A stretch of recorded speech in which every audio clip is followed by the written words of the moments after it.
नमस्कार। Welcome to elevated consciousness. यहाँ हम भारत की प्राचीन आध्यात्मिक परंपरा को सिर्फ आस्था की नजर से नहीं, बल्कि दर्शन, तत्वज्ञान और जीवन के विज्ञान के रूप में समझने की कोशिश करते हैं। आज हम बात करेंगे एक ऐसे प्रतीक की जिसे हम सबने देखा है, लेकिन शायद समझा बहुत कम ने है। अर्धनारीश्वर, आधे शिव और आधी माँ पार्वती। अक्सर लोग कहते हैं कि ये पुरुष और स्त्री की समानता का प्रतीक है। ये अर्थ गलत नहीं है, लेकिन भारत के ऋषियों की दृष्टि इससे कहीं अधिक गहरी थी। अर्धनारीश्वर हमें सिर्फ दो शरीरों की नहीं, दो तत्वों की कहानी सुनाते हैं, और उन तत्वों का नाम है पुरुष और प्रकृति। महर्षि कपिल के सामाख्य दर्शन में कहा गया कि इस जगत का अनुभव दो मूल तत्वों से समझा जा सकता है, वो है पुरुष और प्रकृति। पुरुष यानी शुद्ध चेतना, जो सिर्फ साक्षी है, जो कभी बदलती नहीं, और प्रकृति यानी वो शक्ति जिससे पूरी सृष्टि प्रकट होती है। पंच महाभूत, शरीर, मन, बुद्धि, ये सब प्रकृति के रूप है। जब पुरुष और प्रकृति का संबंध होता है, तब सृष्टि का अनुभव शुरू होता है। और शिव परंपरा में इसी पुरुष को शिव और इसी प्रकृति को शक्ति कहा गया। शिव और शक्ति। आदि शंकराचार्य सौंदर्य लहरी के प्रथम श्लोक में कहते हैं, शिवः शक्त्या युक्तो यदि भवति शक्ति प्रभवितुम।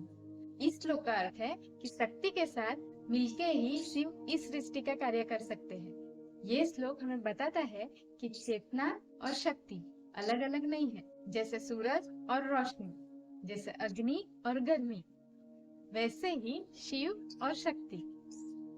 इसी अद्वैत को अर्धनारीश्वर के रूप में दिखाया गया।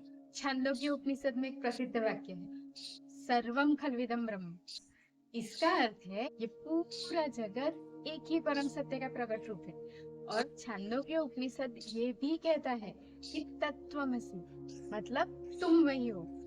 यानी जो चेतना इस ब्रह्मन में व्याप्त है, वही चेतना तुम्हारे अंदर भी है। अर्धनारीश्वर हमें याद दिलाते हैं कि ड्युअलिटी दिखाई देती है, लेकिन अंतिम सत्य एक ही है।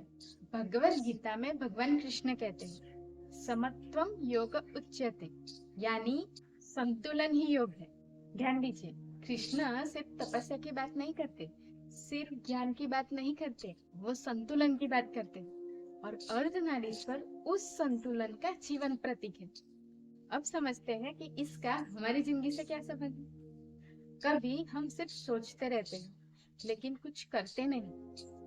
कभी हम बिना सोचे सिर्फ भागते रहते हैं। कभी सिर्फ लॉजिक, कभी कभी सिर्फ इमोशन। लेकिन प्रकृति हमें हर पल एक ही बात सिखाती है, संतुलन। सांस अंदर भी लेनी पड़ती है और बाहर भी छोड़नी पड़ती है। दिन के बाद रात आती है, लहर उठती भी है और शांत भी होती है। जीवन का नियम संघर्ष नहीं, संतुलन है, और यही अर्धनारीश्वर का संदेश है। इसीलिए अगली बार जब आप अर्धनारीश्वर की मूर्ति देखें, तो सिर्फ आधे शिव और आधी माँ पार्वती मत देखिए। अपने अंदर के शिव को पहचानिए, जो शांत है, जो साक्षी है, और अपने अंदर की शक्ति को भी पहचानिए, जो रचना करती है, जो प्रेम करती है, जो जीवन को गति देती है। जब साक्षी और शक्ति, चेतना और ऊर्जा और पुरुष और प्रकृति एकता में जीने लगते हैं, तब व्यक्ति केवल सफल नहीं होता, बल्कि पूर्ण हो जाता है। शायद इसीलिए भारत के ऋषियों ने हमें मूर्ति की पूजा से पहले उनके अर्थ को समझने की प्रेरणा दी, क्योंकि जब प्रतीक का रहस्य समझ आ जाता है, तब बाहरी मूर्ति अंदर की यात्रा बन जाती है। मैं हूँ ख्याति, और आप देख रहे थे एलिवेटेड कॉन्शियसनेस। मिलते हैं अगली वीडियो में। धन्यवाद।